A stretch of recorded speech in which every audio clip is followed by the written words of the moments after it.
दोस्तों, आपको बहुत बहुत स्वागत है हमारे चैनल पॉलिटी पढ़ो पे। हम इंडियन कॉन्स्टिट्यूशनल डेवलपमेंट के सेकंड पार्ट वाले एमसीक्यूज़ को आज डिस्कस करेंगे। इससे पहले आप इसके फर्स्ट पार्ट को हमारे चैनल के प्लेलिस्ट में, जो कि इंडियन पॉलिटी थ्रू एमसीक्यू के नाम से बनाया गया है, उस पर जा करके इसका पहला पार्ट देख पाएँ, जिससे कि आपको और ज़्यादा नॉलेज प्राप्त होगा। तो चलिए शुरू करते हैं। The constitution defines and determines the relation between, तो इसका answer all of the above है, चूँकि जो कॉन्स्टिट्यूशन ऑफ इंडिया है वो डिफाइन करता है और डिटरमाइन करता है रिलेशंस को, जो कि various institution and areas of the government के बारे में बताता है, executive, legislature and the judiciary के बारे में भी बताता है, central government, state government and the local governments के बारे में भी बताता है। तो इस प्रकार इसका answer all of the above हो जाएगा। विच of the following determines the federal character of the Indian constitution, तो इसका आंसर हो जाएगा distribution of power between centre and state, क्योंकि फेडरल कैरेक्टर का मतलब ही होता है कि जो सेंटर और स्टेट में है वो पावर का डिस्ट्रीब्यूशन क्लियरली हो। The basic characteristics of the federal constitution is that the constitution is written and provides for separation of the power. Basic characteristics होता है फेडरल कॉन्स्टिट्यूशन का कि जो कॉन्स्टिट्यूशन होगा वो रिटन होगा, जिससे कि किसी तरीके का डेलमा ना हो पाए, और वो सेपरेशन ऑफ पावर की बात भी करता है। विच of the following is not an essential characteristics of A federal constitution, तो इस क्वेश्चन में नॉट पूछ रहा है कि कौन सा फेडरल कैरेक्टरिस्टिक्स कॉन्स्टिट्यूशन का नहीं है। तो प्रेसिडेंशियल फॉर्म ऑफ गवर्नमेंट, क्योंकि प्रेसिडेंशियल फॉर्म ऑफ गवर्नमेंट जो होता है यूनिटरी फॉर्म ऑफ कॉन्स्टिट्यूशन का एग्जाम्पल हो जाएगा, जैसा कि यूएसए में।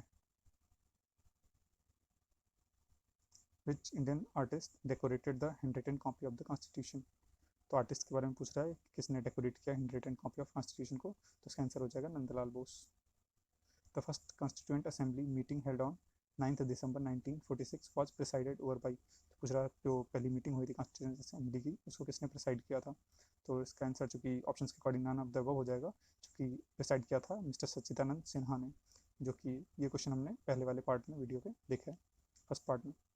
तो उसको जाके पहला पार्ट भी देखिएगा, जिससे आपको और सारे क्वेश्चंस के बारे में जानकारी प्राप्त हो सके। Which of the following act made the central legislature bicameral, that is the constituent that the Council of State and the Legislative Assembly, Government of India Act 1919. The Indian Constitution provides a unitary state with subsidiary federal feature rather than federal state with subsidiary unitary feature, तो किसने कहा था ऐसा, ये इसका answer हो जाएगा professor केसीवर ने बताया था ऐसा। The Constituent Assembly arrived at a decision on the various provisions of the Constitution by consensus, तो कॉन्स्टिट्यूएंट असेंबली जो थी कंसेंसस से अराइव करती थी सारे डिसीजंस पे कि जो प्रोविजंस होंगे कॉन्स्टिट्यूशन के वो किस तरीके के और कैसे से होंगे, तो उसका डिसीजन जो है कंसेंसस से लिया जाता था लोगों के। The design of national flag adopted by the constituent assembly on off India in, तो नेशनल फ्लैग जो कब अडॉप्ट किया गया था कॉन्स्टिट्यूएंट असेंबली के द्वारा, तो इसका आंसर हो जाएगा जुलाई 1947, 1947। The Crown took the Government of India into own hands by government of India act 1858, इसका आंसर हो जाएगा, क्योंकि उसके पहले जो होता था गवर्नर जनरल्स होते थे और ईस्ट इंडिया कंपनी का जो है शासन होता था, बट 1858 के एक्ट के बाद से क्राउन ने डायरेक्टली गवर्नमेंट को टेक ओवर किया था, और वाइस राज अपॉइंट किए जाते थे जो कि महारानी को रिस्पॉन्सिबल होते थे। Who among the following was not a member of the constituent assembly, तो इस क्वेश्चन में नॉट पूछ रहा है, इस बात का हमेशा ध्यान दें क्वेश्चंस को सॉल्व करते टाइम कि नहीं पूछ रहा है कि मेंबर्स के बारे में, पूछ रहा है कि कौन है, तो इसमें पूछ रहा है नहीं, तो नहीं हो जाएगा लोकनायक जयप्रकाश नारायण, जो कि सरदार वल्लभ भाई पटेल, आचार्य जे बी कृपलानी और के मुंशी के कॉन्स्टिट्यूएंट असेंबली के मेंबर रहे हैं। What was the main stipulation of government of India act 1935, तो स्टिपुलेशन पूछ रहा है गवर्नमेंट ऑफ इंडिया एक्ट 1935 का, तो स्टिपुलेशन इसका हो जाएगा complete independence guaranteed. Which of the following aimed at providing A federal structure for India, तो पूछ रहा है इन सारे एक्ट्स में से कौन सा है जो फेडरल स्ट्रक्चर ऑफ इंडिया के बारे में एम करता था, तो इसका आंसर हो जाएगा government of India act 1935। The first attempt at introducing a representative and popular element in administration was made by, तो पहली बार कब इंट्रोड्यूस किया गया रिप्रेजेंटेटिव एंड पॉपुलर एलिमेंट जो है, तो इसका आंसर हो जाएगा Indian council act 1909। Who among the following was not a member of Constituent Assembly established in July 1946, तो पूछ रहा है कॉन्स्टिट्यूएंट असेंबली जो जुलाई 1946 में बनी थी उसके मेंबर कौन नहीं थे, तो जैसा कि हमने इसके पहले क्वेश्चन में देखा है कि वल्लभ भाई पटेल, के मुंशी और जे बी कृपलानी थे, तो इसका आंसर हो जाएगा महात्मा गांधी, क्योंकि महात्मा गांधी कॉन्स्टिट्यूएंट असेंबली के मेंबर जुलाई 1946 जब मैं कॉन्स्टिट्यूंट असेंबली बना था तो उसके मेंबर नहीं थे। The first effort at drafting a dominion status constitution for India was made in response to the, तो इसका हो जाएगा आंसर साइमन कमीशन, क्योंकि साइमन कमीशन के में को सारे वाइट मेंबर ही थे जिसका विरोध इंडियंस ने करा था, क्योंकि उसमें किसी भी इंडियन मेंबर का पार्टिसिपेशन नहीं था। और साइमन कमीशन चूँकि 1919 एक्ट के बाद जो है कुछ ना कुछ कॉन्स्टिट्यूशनल प्रोविजंस प्रोवाइड करने के लिए और पावर के डिवोल्यूशन के लिए कहीं ना कहीं आने वाला था, लेकिन ऐसा कुछ उसमें बहुत ज़्यादा इंपॉर्टेंट रहा नहीं, जिसकी वजह से जो है इंडिया की तरफ से नेहरू जी ने कुछ कॉन्स्टिट्यूशनल प्रोविजंस को ड्राफ्ट किया। Which one of the among the following is fundamental duty of citizen under the constitution of India, तो पूछ रहा कौन सा इसमें से इन ऑप्शन में से फंडामेंटल ड्यूटी होगा सिटीजन ऑफ इंडिया का, तो इसका आंसर हो जाएगा to defend country enter international service when called upon to do so, कि जब आपको नेशनल सर्विस के लिए बुलाया जाए तो आप आएँ। Under whom among the following was the first draft of the Constitution of India prepared in October 1947 by the advisory branch of the office of the Constituent Assembly, इसका आंसर हो जाएगा B N Rau. Who among the following was the chairman of the Union Constitution Committee of the Constituent Assembly, तो इसका answer हो जाएगा JL Nehru. Chairman पूछ रहा है यूनियन कॉन्स्टिट्यूशन कमेटी का कॉन्स्टिट्यूंट असेंबली के, तो इसका आंसर हो जाएगा Jawaharlal Nehru.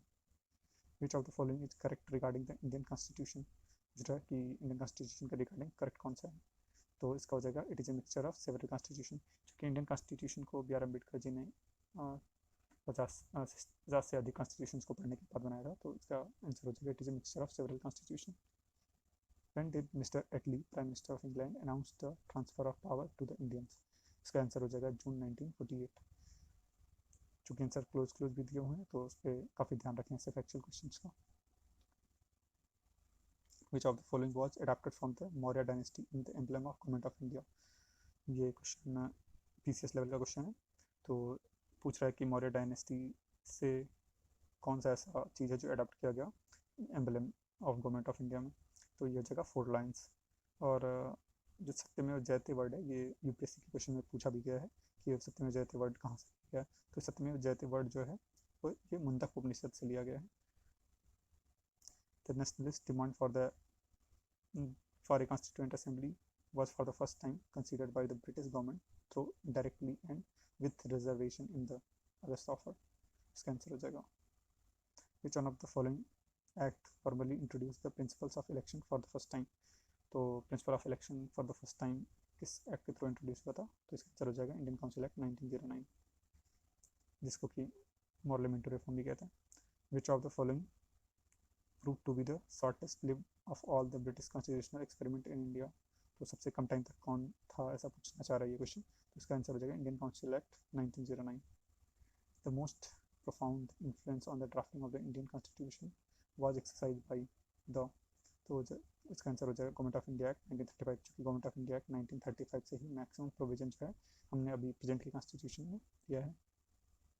The demand for the constituent assembly was put forward by the Indian national Congress in 1936 at its session held at, तो पूछ रहा है कि जो कॉन्स्टिट्यूएंट असेंबली का डिमांड था इंडियन कांग्रेस ने रखा था 1936 के सेशन में, वो कहाँ पर रखा था, इसका आंसर हो जाएगा लखनऊ, चूँकि लखनऊ में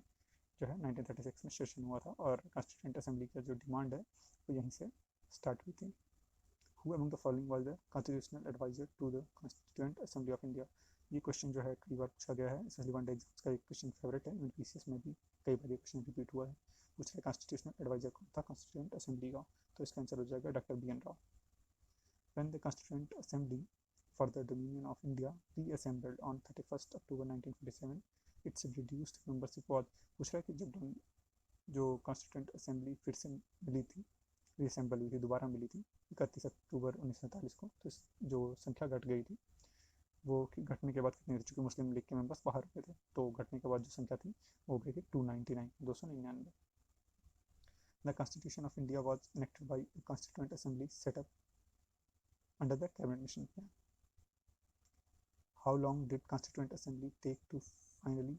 पास द कॉन्स्टिट्यूशन, पूछ रहा कितना टाइम लगभग लगा था, तो चूँकि आंसर्स में एग्जैक्ट टाइमिंग नहीं दी हुई है, तो आंसर्स के according about 3 years since 9 December 1946 हो जाएगा, लेकिन जो एग्जैक्ट इसका है तो 2 years 11 मंथ एंड 18 डेज इसका आंसर हो जाएगा। अगर एग्जैक्ट कभी आपसे पूछता है तो इसका आंसर हो जाएगा 2 साल 11 माह 18 दिन। और क्वेश्चन नंबर 33, ये फैक्ट्स है बट इस क्वेश्चन को जो है मैचिंग के फॉर्म में काफ़ी बार पूछा जाता है। इवन ये पीसीएस लेवल पे भी कई बार पूछा जा चुका है इस तरीके के क्वेश्चन, तो इसको काफ़ी ध्यान से देखेंगे। 22 जुलाई 1947 ये जो डेट है इस पर adoption of national flag by constituent assembly, यानी कि इस डेट को हमारी कॉन्स्टिट्यूंट असेंबली ने नेशनल फ्लैग को अडॉप्ट किया था 22 जुलाई 1947 को। फिर अगला डेट है 24 जैन 1950, इस डेट को हमने नेशनल सॉन्ग को हमारी कॉन्स्टिट्यूंट असेंबली ने अडॉप्ट किया था। 26 जनवरी 1950 adoption of national emblem by the government, तो 26 जनवरी 1950 को हमारी गवर्नमेंट ने नेशनल एम्बलम को अडॉप्ट किया था। अगला डेट है 22 मार्च 1956 adoption of national calendar by the government, तो 22 मार्च 1957 को हमारे गवर्नमेंट ने नेशनल कैलेंडर को अडॉप्ट किया था। अगला क्वेश्चन है वो भी फैक्ट से रिलेटेड है और ये बहुत ही इंपॉर्टेंट है। ये भी पीसीएस लेवल के एग्जाम्स में कई बार पूछा गया है, रिपीटेड क्वेश्चन हैं ये, और वनडे एग्जाम्स का भी काफ़ी फेवरेट है, तो इसको काफ़ी ध्यान से देखेंगे। गवर्नमेंट ऑफ इंडिया एक्ट 1990, तो गवर्नमेंट ऑफ इंडिया एक्ट जो है 1990 डायरकी से रिलेटेड है और इस पर्टिकुलर प्रोविजन से रिलेटेड कई बार यूपीएससी में क्वेश्चन पूछे गए हैं कि गवर्नमेंट ऑफ इंडिया एक्ट 1990 जो है डायरकी से रिलेटेड है। अगला है गवर्नमेंट ऑफ इंडिया एक्ट 1935 जो कि प्रोविंशियल ऑटोनॉमी की बात करता है।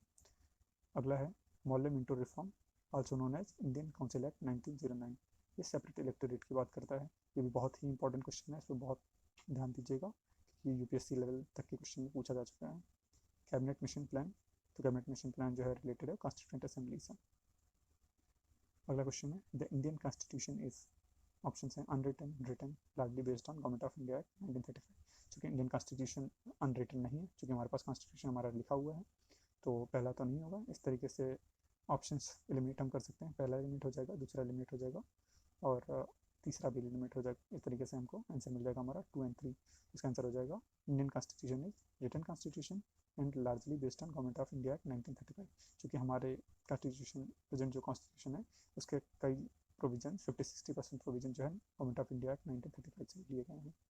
तो सेकेंड पार्ट भी इंडियन कॉन्स्टिट्यूशन डेवलपमेंट का पूरा होता है। आप फर्स्ट जो इसका पार्ट है उसको प्लेलिस्ट में जाके Indian polity through MCQ channel के प्लेलिस्ट में जाके जरूर देखिएगा। Thank you, please like the video and subscribe the channel polity Guru.